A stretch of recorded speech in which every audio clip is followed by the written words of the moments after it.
What's up, everybody? This is A7X Fan Ben, and this is the pros and cons of Galleys video.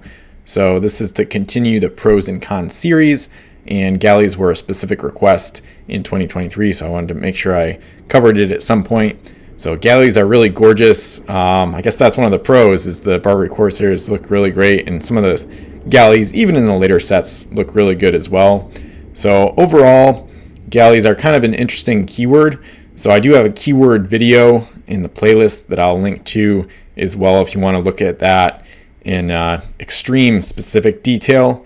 But overall, Galleys are pretty maneuverable. One of the pros is that they're usually fast, so usually the base moves are really good, and they can't be pinned, so they're really usually pretty good at stealing gold from enemy ships and sometimes actually getting away with it. A lot of times you'll get pinned and then the enemy will shoot your mass away and then you can't make off with the gold.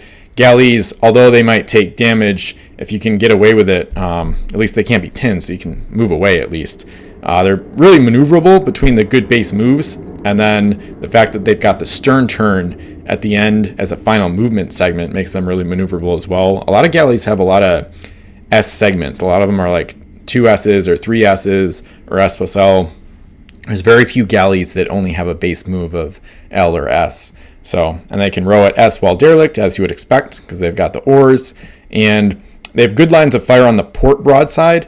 So this is a really interesting one, and it ties in with one of the major cons, is that on the starboard broadside, they have crappy firing arcs. They have bad lines of fire because the big lateen sails block lines of fire going kind of forward and to the right of the cannons. So, but on the port side, it's actually good. So they actually have pretty good lines of fire on the port side. So it's just kind of a weird thing, since the sails are kind of arranged diagonally across the ship's deck. It just kind of leads to a kind of a weird firing arc situation. So it's kind of a pro or a con, just depending on how you want to do it or how you set up. So ideally, you fire off the port broadside and you'll have better lines of fire that way, but you can't always do that, of course. And then for cons, one of the biggest cons, they can do ram damage. So that's really can become a problem. So they're not as good of an offensive weapon because of that. And they can't pin, so they can't pin or be pinned. So if an enemy tries to steal gold from them, they won't be pinned either. So you might have it stolen back pretty easily, potentially. And like I said, awkward firing arcs on the starboard side.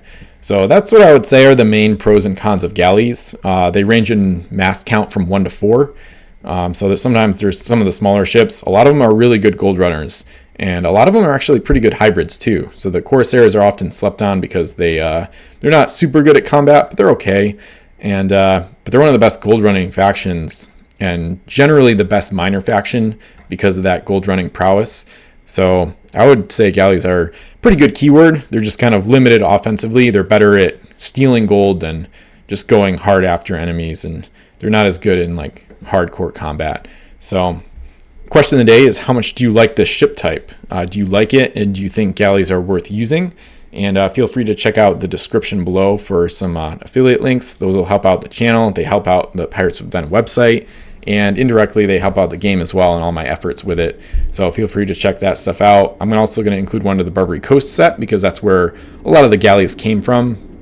You can check out my Galley keyword if you want a full rundown of the keyword, and I'll include a link to the master keyword list as well, which is a really handy document to have on your phone actually, so you can bring up the PDF during a game if you have a question about a wording of a keyword and things like that. So thanks for watching. Feel free to answer the question of the day in the comments below. Feel free to like the video, subscribe for more Pirates CSG content, and I'll see you in more videos.